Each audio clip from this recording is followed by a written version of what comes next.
SINAMPE es el Sistema Nacional de Áreas Naturales Protegidas por el Estado.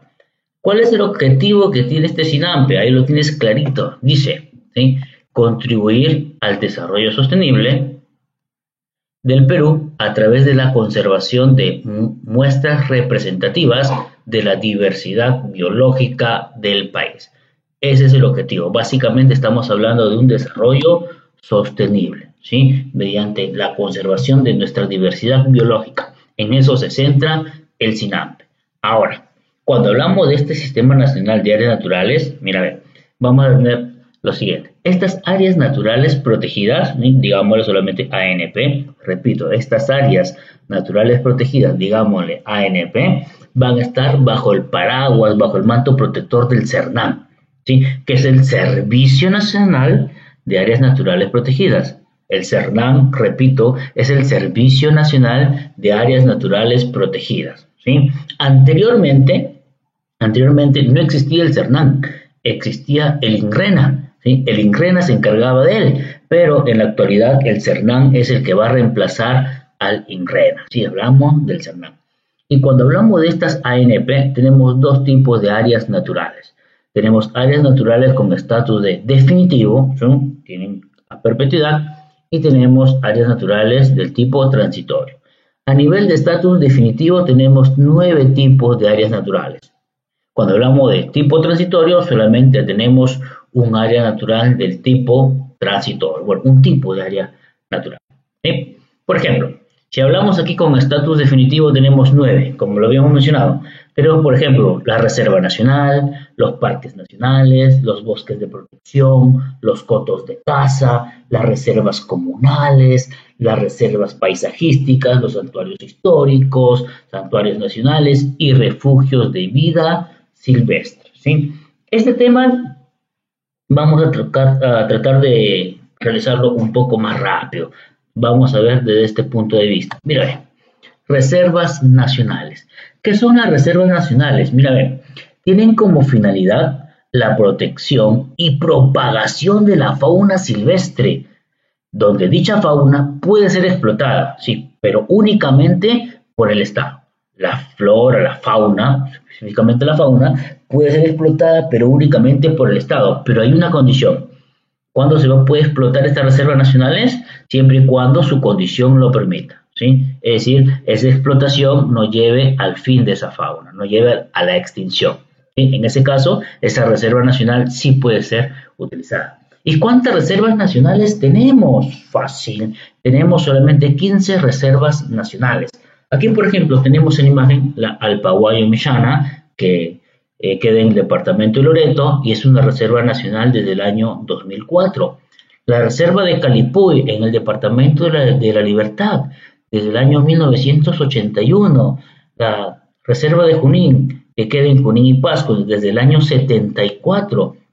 Luego tienes las Lomas de la Chay. ¿Quién no conoce las Lomas de la Chay? ¿Sí? Queda en Lima y es una reserva nacional desde 1977. ¿Sí? Luego tienes a Paracas, en Ica, en 1975, de Salinas y Aguada Blanca, que queda entre Arequipa y Moquegua, desde 1979. Tienes la Reserva Nacional de Tumbes, lógicamente en Tumbes, desde el año 2006. Tienes igual del lago Titicaca, que queda en Puno, del año 78, de Maxes, que queda en Loreto, desde el año 2009, de Pacaya Samilla, que queda también en Loreto, del año 72, Pampa Galeras Bárbara Gachil, ¿sí? Muy bien, ella lógicamente se localiza en Ayacucho. Y aquí me quiero detener un poquito, ¿sí? Por ejemplo, ¿qué es lo que va a suceder? Si bien es cierto, esta Reserva Nacional se va a crear en el año de 1967, pero ahí cuando se va a crear solamente va a recibir el nombre de Pampa Galeras. Solamente cuando se crea en el 67 tenía el nombre de Pampa Galeras. Recién en el año de 1993 se le va a agregar el nombre de una reconocida periodista, ¿sí? En este caso Bárbara Gachil, ¿sí? Repito, a partir de 1993 es que adquiere ya el nombre de Pampa Galeras Bárbara Gachil, ¿sí? A partir de ahí. Lógicamente se caracteriza porque tiene, ¿sí?, tiene la mayor producción de vicuña, ¿sí? Es una característica que todos conocemos. Es una meseta. La meseta de Pampa de Veras tiene la mayor producción de vicuña, ¿sí? Muy bien. Si seguimos, por ejemplo, tienes a Pucacuro en Loreto en el año 2005, a San Fernando, que queda en Ica en el año 2009. Tienes al sistema de islas, islotes y puntas guaneras, ¿sí? Que va desde Piura hasta Moquegua, ¿sí? Desde Piura hasta Moquegua. Todas esas islas, esos islotes que se localizan en Piura, Lambayeque, La Libertad, Ancash, Lima, Ica, Arequipa y hasta Moquegua, ¿sí? Hasta todo ese lugar es el sistema de islas, islotes y puntas guaneras.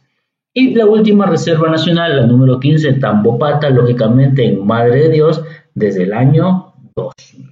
¿Sí? Pasamos ahora a los parques nacionales. ¿Qué son los parques nacionales? Ojo, son áreas naturales de protección con carácter de intangible. Los parques nacionales tienen el carácter de intangible. ¿Sí? ¿Y qué es lo intangible aquí? Fácil, la flora, la fauna y las bellezas paisajísticas, donde se encuentra prohibido el aprovechamiento directo de los recursos naturales, ¿eh? Y el asentamiento de grupos humanos. Entonces, esos son los parques nacionales. Y al igual que las reservas nacionales, tenemos 15 parques nacionales.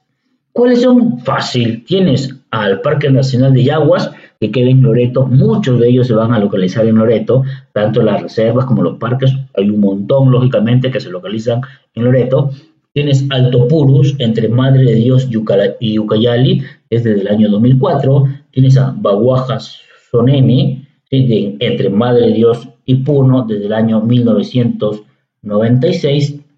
Tienes a los cerros de Amotape, que se localiza entre Tumbes y Piura. Esa es una estribación andina, ¿sí? Pero que es un parque, sirve como parque nacional también, desde el año de 1975. Tienes a la Cordillera Azul, que se localiza entre Loreto, Ucayali, San Martín y Huánuco.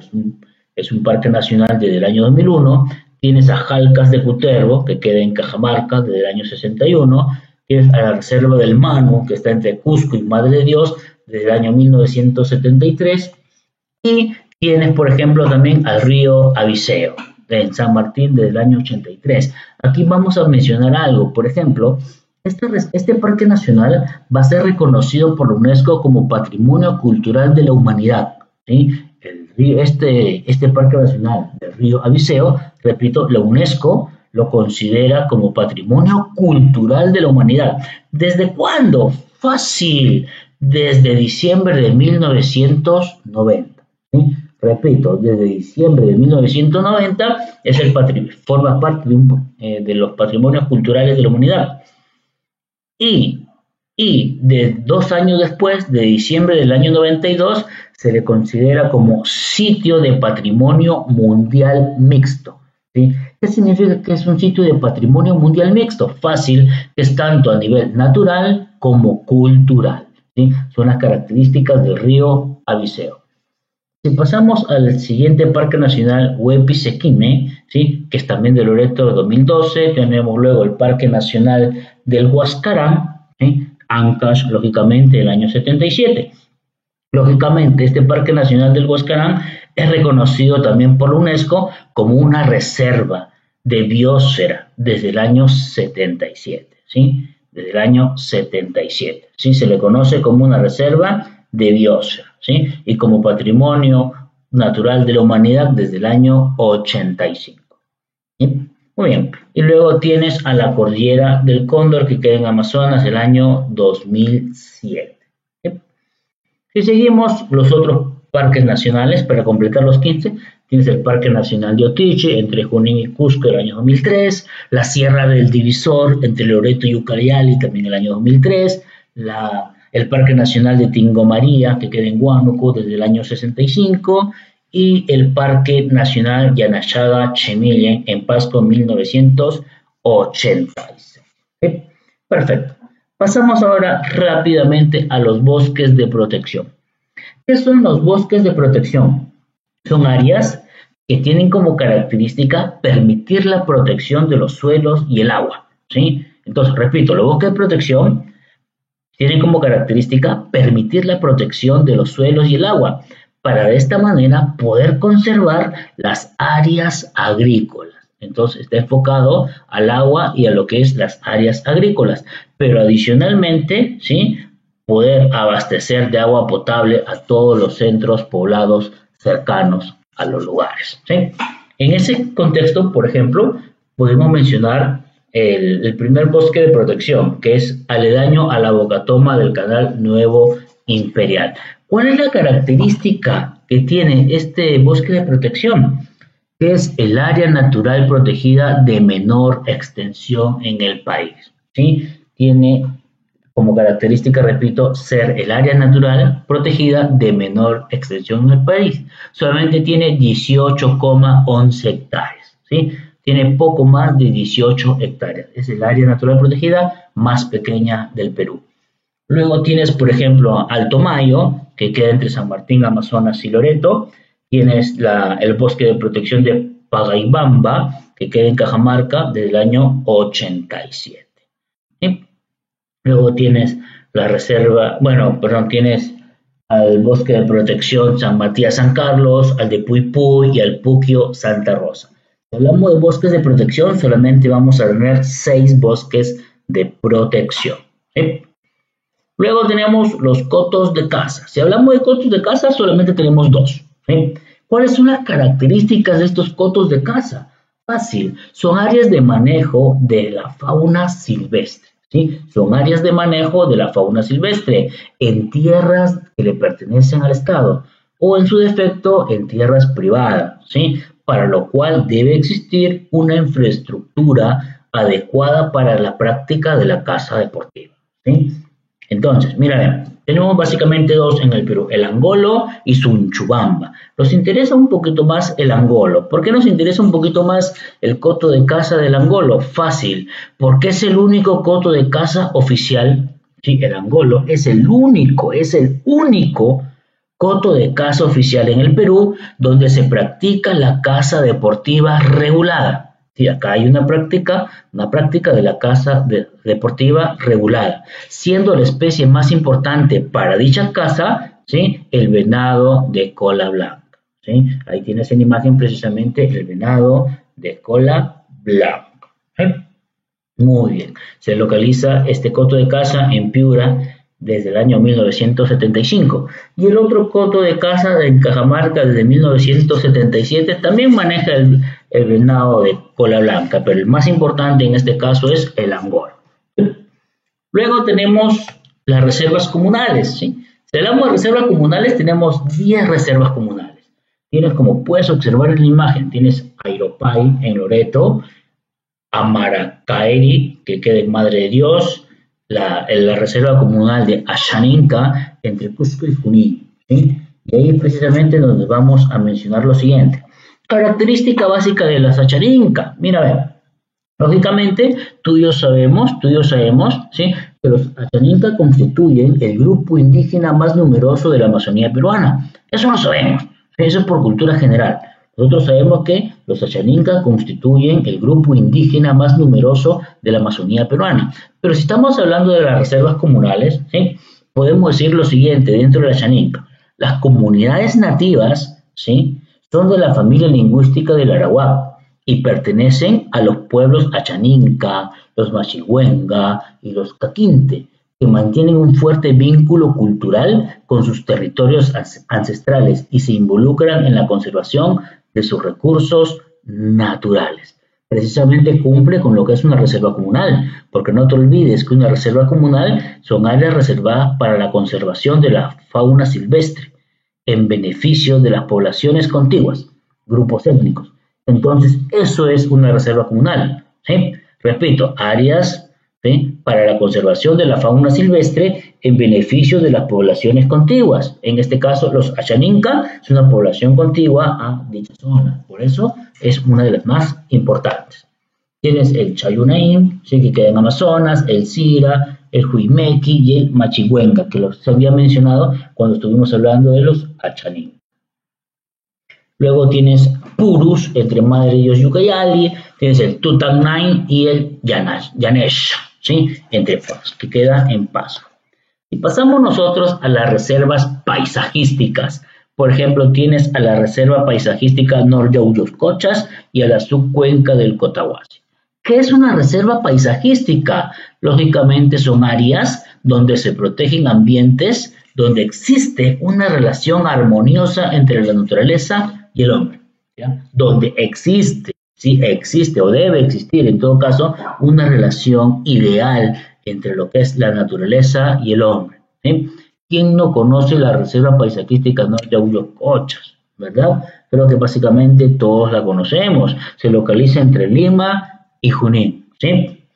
Característica de esta, por ejemplo, Reserva Nor-Yauyos-Cochas, que tiene como su objetivo principal conservar los ecosistemas y los paisajes en relación a las actividades de las comunidades campesinas. Debe ver esa parte armoniosa, como dicen las reservas paisajísticas. ¿Sí? Muy bien. Y si pasamos a santuarios históricos, sabemos que tenemos 4 santuarios históricos. Tienes el Bosque de Poma, que se localiza en Lambayeque, tienes Chacamarca, que se localiza en Junín, tienes de la Pampa de Ayacucho, ¿sí? Lógicamente, y Machu Picchu.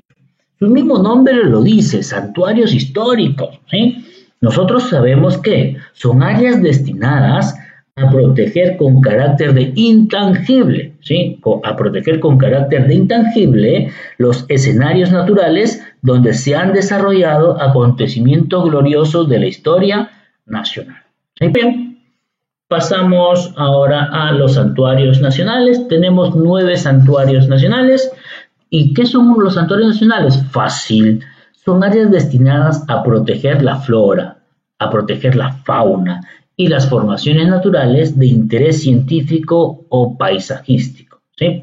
Tienes, por ejemplo, la Cordillera de Colán, que queda en Amazonas, tienes el Santuario Nacional de Ampay, que queda en Apurímac, Calipuy, que queda en el Departamento de la Libertad, Guayay, que queda en Pasco, y tú y yo sabemos que Guayay forma el bosque geológico más alto y extenso del mundo, ¿verdad? Nosotros sabemos que Guayay forma el bosque geológico más alto y extenso del planeta. Tienes en Arequipa las lagunas de Mejía y, lógicamente, los manglares de Tumbes. Adicionalmente, tienes a Megantoni, que se localiza en Cusco, Pampa Hermosa en Junín y Tabaconas Nambaye, que se localiza en Cajamarca, ¿sí? En Cajamarca. Característica que tiene, por ejemplo, Tabaconas Nambaye, fácil. Conserva un ecosistema único y poco frecuente en el Perú. ¿Cuál es ese ecosistema único y poco frecuente en el Perú que conserva este santuario nacional? Fácil, el páramo, ¿sí? Tiene un ecosistema conocido como páramo. Es por eso se destaca este Tabaconas Nambaye. Asimismo, busca proteger a 2 especies amenazadas dentro del ámbito nacional. ¿Cuáles son esas 2 especies amenazadas? El oso de anteojos, ¿sí? Que tiene la categoría de estar en peligro, y el tapir de altura, que está categorizado como en peligro crítico, ¿sí? Entonces, protege a estas 2 especies en peligro de extinción, el oso de anteojos y el tapir de altura, ¿sí? Muy bien. Luego de ello tenemos refugios de vida silvestre.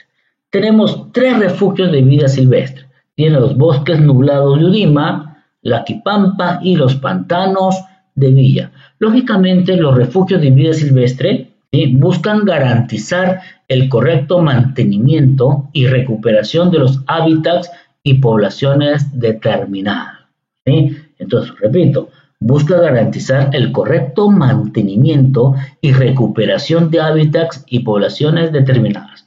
De estos 3 refugios de vida silvestre, ¿sí?, al menos la mayoría creo que conoce a los pantanos de Villa. ¿Quién no conoce los pantanos de Villa que se localizan en Lima? ¿Sí? Características, mira, entre los meses de noviembre y diciembre, más o menos en esa época, ¿sí?, hacia los pantanos de Villa van a llegar una gran cantidad de bandadas de aves, ¿sí? Entre 15 a 20.000 bandadas, ¿sí?, de aves llegan procedentes del hemisferio norte. Recuerda tú que los aves tienen como característica ir hacia el sur, ir a una zona de un poco mayor calor, ¿sí? Entonces, van a llegar desde el hemisferio norte y tienen 2 opciones. llegan para quedarse en los pantanos de Villa o simple y sencillamente como una parada momentánea mientras se dirigen más al sur del país, ¿sí? Entonces, o llegan a estar ahí a los pantanos de Villa o sirve como una parada para continuar luego su viaje. Es importante por eso buscar la insonorización del lugar. Recuerda que por esa zona, bueno, por partes de lo que viene a ser el pantano de Villa, hay ciertas fábricas, hay cierto tránsito que lógicamente irrumpe, ¿sí? Incomoda a las aves migratorias, ¿sí? Es por eso que se debe evitar eso. Luego tenemos las otras áreas naturales con estatus de transitorio, ¿sí? Las que tienen el estatus de transitorio reciben el apelativo de zonas reservadas, ¿sí? Tenemos 9 zonas reservadas, ¿sí? Entonces, ¿cuál es la característica de una zona reservada? Fácil, son áreas que tienen carácter temporal, son áreas con carácter temporal. Mientras se realizan los estudios, se realizan las evaluaciones técnicas para determinar el mejor manejo de las especies existentes, ¿sí? Y dichas zonas reservadas que tienen un carácter transitorio, muchas de ellas luego pasan a ser un área natural con carácter definitivo, ¿sí? Deja de ser una zona reservada, puede convertirse en una reserva paisajística, reserva comunal, en un parque nacional, de acuerdo a sus características. Para eso se hacen esas inspecciones técnicas, ¿sí? Ahí los tienes, como lo puedes observar, a estas áreas naturales con estatus de transitorio. Tienes, ¿sí? Por ejemplo, Ancón, en este caso la Loma de Ancón, los bosques de Zárate, Chaquebaños, la cordillera de Guayguash, ¿sí? La península de Illescas, la reserva paisajística Cerro Capia, ¿sí? El río Nieva, Santiago Comaina y la Sierra del Divisor, ¿sí? De esa manera, básicamente, ha sido lo que viene a ser las áreas naturales protegidas. Si tratamos de sintetizar rapidito, podemos decir lo siguiente. Mira, retrocedo rapidito. Me interesa más esta parte de aquí, básicamente, básicamente del inicio. Y no te olvides, cuando hablamos de las áreas naturales protegidas, hablamos del SINAPRE. ¿Qué es el SINAPRE? Repito, Sistema Nacional de Áreas Naturales Protegidas por el Estado, ¿sí? Este SINAPRE se encarga de las áreas naturales protegidas. Él es el principal ente, ¿sí? Pero, ¿qué es lo que va a suceder? Con él como principal ente le deja esa misión al CERNAM, que es el Servicio Nacional de Áreas Naturales Protegidas, ¿sí? Anteriormente el encargado era el INRENA, pero en la actualidad hablamos del CERNAM, ¿sí? Y él va a tener el objetivo de proteger estas áreas naturales. Hay dos tipos, repito, con estatus definitivo, ¿sí? Con estatus definitivo, que son 9, que los tienes aquí, las reservas, los parques, los bosques, los cotos, etc. Ahí los tienes, ¿sí? Y con estatus transitorio, que solamente las zonas reservadas, ¿sí? Todo esto se va a desprender de lo que viene a ser el Ministerio del Ambiente y no te olvides que está relacionado con lo que viene a ser el desarrollo sostenible del Perú, ¿sí?